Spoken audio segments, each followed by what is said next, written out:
नमस्कार दोस्तों, आज मैं लेकर आई हूँ दीपक गर्ग द्वारा रचित एक पारिवारिक कहानी। हमारी कहानी आपको अच्छी लगे तो प्लीज हमारा चैनल सब्सक्राइब करें। सुनिए, आज माँ से फोन पर बात हुई थी। वह बीमार सी लग रही थी और मुझे याद कर रही थी। कह रही थी एक बार आ जाओ, बच्चों की छुट्टियां भी हैं और फिर 2 साल हो गए मुझे मायके गए हुए। अगर आप कहे तो हो आऊं कुछ दिनों के लिए मैं मायके। सुधा ने अपने पति मोहन से रात को बिस्तर पर सोते हुए पूछा। क्या मायके? सुधा, अभी जाने की सोचना भी मत। और ये क्या बीमार लग रही थी? अब उनकी उम्र हो गई है। बुढ़ापे और बीमारी का तो चोली दामन का साथ होता है। तुम चिंता क्यों करती हो? वहाँ भैया भाभी है ना तुम्हारे, उनका ख्याल रखने के लिए। और वैसे भी सुबह ही दीदी का फोन आया था, वह कल आ रही है। उनका ख्याल कौन रखेगा? यहाँ का कामकाज कौन देखेगा? और तुम नहीं रहोगी तो उन्हें बुरा नहीं लगेगा? तुम्हारे जाने का फिर कभी देखेंगे। कहते हुए मोहन दूसरी तरफ करवट बदलकर सो गया। दीदी आ रही है, अच्छी बात है, मगर क्या इसके लिए मुझे माँ बाबूजी से मिलने का कोई हक नहीं रहता? क्या एक बहू केवल दूसरों की तीमारदारी के लिए होती है? क्या एक बहू केवल नौकरानी भर ही होती है? ये सोचते हुए सुधा की आंख भर आई, मगर वह चुपचाप भीगी हुई पलकों को साफ करते हुए सोने की नाकाम कोशिश करने लगी। अगले दिन दीदी आ गई। सब उनके स्वागत में लग गए। घर सुधा के बनाए पकवानों की खुशबू से महक रहा था। सुधा होठों पर मुस्कुराहट की परत ओढ़े उनके स्वागत में लगी थी। पूरे दिन की भागदौड़ के कारण सुधा बुरी तरह थक चुकी थी। बिस्तर पर लेटते ही नींद ने उसे अपने आगोश में ले लिया, लेकिन मोहन को नींद नहीं आ रही थी। उसने सोचा क्यों ना दीदी और माँ बाबूजी से गप्पे लड़ा आऊं। वो जैसे ही माँ बाबूजी के कमरे के पास पहुंचा, खिड़की से उसने देखा दीदी माँ की गोद में सर रखकर सोई हुई थी और माँ कह रही थी, माँ बाबूजी, आज कितने दिनों बाद आपकी गोद में लेटकर सुकून मिल रहा है। मेरा शरीर भले ही वहाँ होता है, लेकिन मन हमेशा आप दोनों के पास होता है। माँ बेटियां घर की चौखट लांघती है एक नई दुनिया बसाने के लिए, लेकिन अपना दिल तो वो मायके में छोड़ आती है, जिसमें माता पिता के लिए चिंता और प्यार भरा होता है।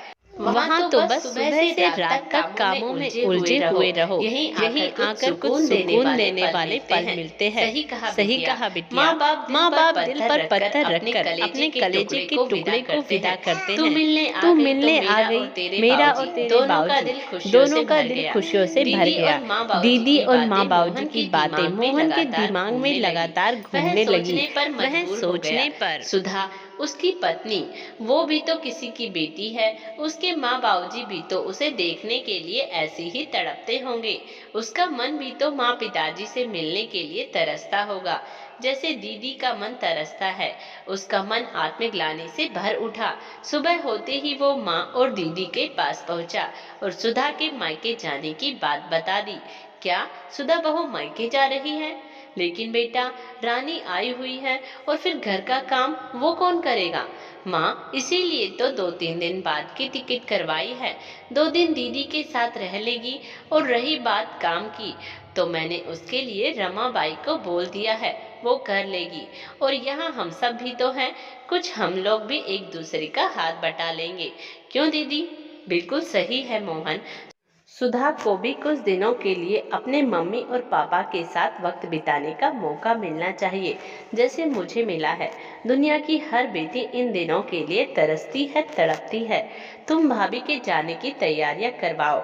मोहन भैया, मैं तो यहाँ हूँ और मैं कोई मेहमान थोड़े ना हूँ। मैं भी काम में हाथ बटाऊंगी, है ना? कहकर रानी दीदी मुस्कुराने लगी, तो साथ में माँ बाबूजी भी हंस पड़े। मोहन रसोई घर में पहुंचा तो देखा सुधा रसोई के काम में लगी हुई थी, लेकिन दुख उसके चेहरे पर साफ दिखाई दे रहा था। मोहन ने उसका हाथ अपने हाथ में लेकर जाने की टिकट उसके हाथ में रख दी। ये क्या है जी टिकट? ये टिकट पर अपना नाम और मायके के शहर का नाम पढ़ते ही सुधा खुशी से उछल पड़ी। साथ ही उसकी आंखें आंसुओं से भीग उठी। मोहन जी, आप कितने अच्छे हैं, कहकर सुधा ने उसके कंधे पर सर रख दिया। नहीं सुधा, अच्छा मैं नहीं, बल्कि तुम अच्छी हो। तुम हो जो मेरे घर और परिवार को संभालती हो, वो भी बिना किसी शर्त के। मेरी माँ बाबूजी, बच्चों की जिम्मेदारी, निस्वार्थ भाव से। और मैं तुम्हें, सुधा, अब से तुम हर साल अपने मायके जाओगी, और हो सका तो मैं भी तुम्हारे साथ चलूंगा। आखिर तुम्हारे माँ बाबूजी मेरे भी माँ बाबूजी है ना। जी, सुधा मुस्कुराते हुए बोली। अब मोहन सुधा के साथ रसोई घर में उसके कामों में हाथ बटाने में लग गया। वो आज बेहद खुश था। उसने आज अपनी पत्नी को वो सच्चा सुख जो दे दिया था, जिसकी आस हर पत्नी अपने पति से करती है। दोस्तों, आज की हमारी कहानी आपको कैसी लगी, कमेंट्स बॉक्स में जरूर बताइएगा। धन्यवाद।